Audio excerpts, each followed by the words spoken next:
Sa ganitong panahon ng Kapaskuhan, kung kailan ang lahat ay umahina sa dami ng nakakaharap na karne, ay kailangan natin siyempre ang pampatanggal ng suya. Kaya ang pinakamagandang lutuin natin ay special na bulanglang.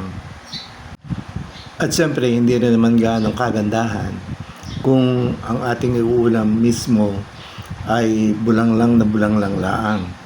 Kaya kailangan din natin dito ng special menu, at ang naisip kong itambal dito ay ang piniritong longganisa.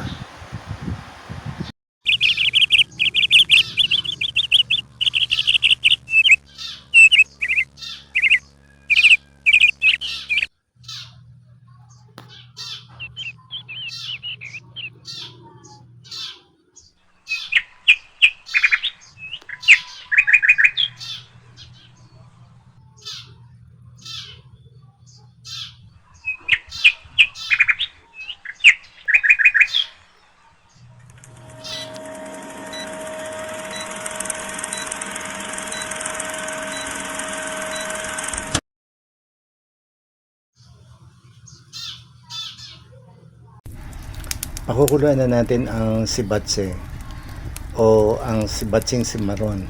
Maganda ito at ito ay napakabango. Pwede din sana ang patani, masarap din ang patani, kaya lamang ay hindi ito available, kaya agwanta tayo sa sibatsing simaron. Lalagyan na agad natin ito ng minced garlic.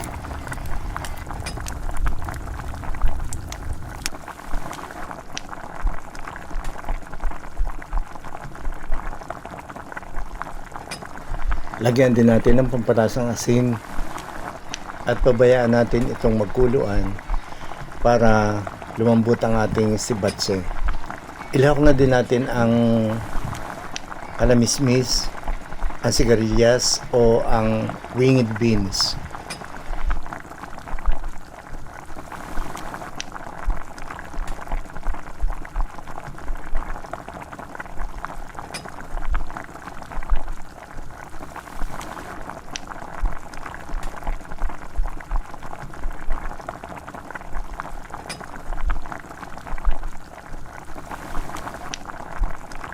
Then takpan natin ang ating kaserola para maging maayos ang pagkulo ng ating gulay. Medyo maghihintay po tayo ng kaunti para maging malambot ang ating sibatse at ang ating kalamismis.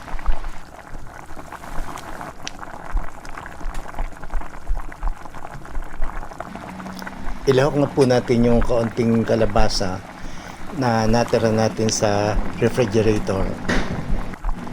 Masarap din po kung medyo madami ang ating kalabasa, o kaya kung available ang ating sweet potato, ay masarap din pong lahukan natin ito ng kamote.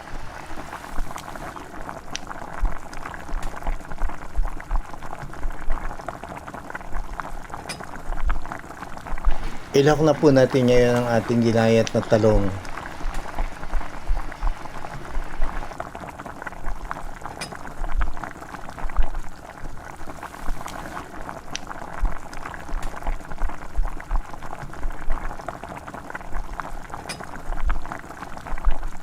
Takpan po natin ulit ang kaserola para sa maayos na pagpapabulak.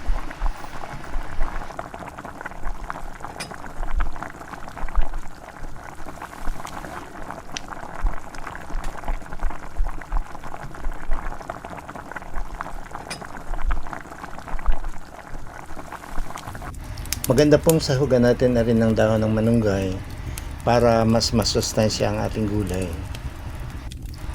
Pwede din pong ang ilahok ay talbos ng kamote, talbos ng kalabasa, o kaya ay kangkong kung wala tayong mailahok na talbos. At kung mayroon naman po tayong talbos ng sayote, ay masarap din po din yung kalahok ang talbos ng sayote. Ilalahok na po natin ang ating pampaasim ang sariwang sampalok.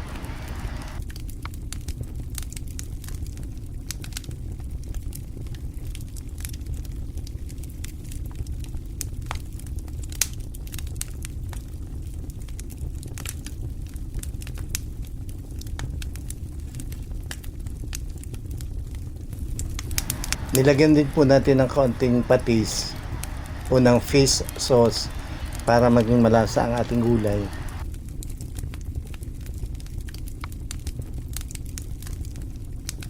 Takpan na po natin ngayon ang ating gulay.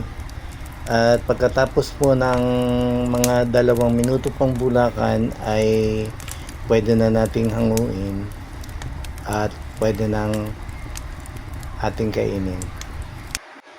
Sa wakas po ay naluto din ang ating special na bulanglang. Tara po at ating tikman ang lasa ng ating masarap na bulanglang. Ari po, ang masarap talagang kaulam na rin na main dish ay sinaing na tulingan o kaya ay pritong sapsap, sinangag na alid, o kaya ay pritong hawot, alin man ang tinapa. Pero wala po tayong available ng mga bagay na aking nabanggit. Kaya ang atin pong itutuwang na lamang din ay ering longganisang tanawan. At ari po ay napakasarap din. Bago po magtapos ang taong 2025, ay gusto ko pong ipaabot sa inyong lahat ang walang katapusan, walang hanggan kong pasasalamat sa patuloy ninyong pagtangkilik dito sa aking napakaliit na YouTube channel. Ito po ay nananatiling buhay dahil sa inyong lahat.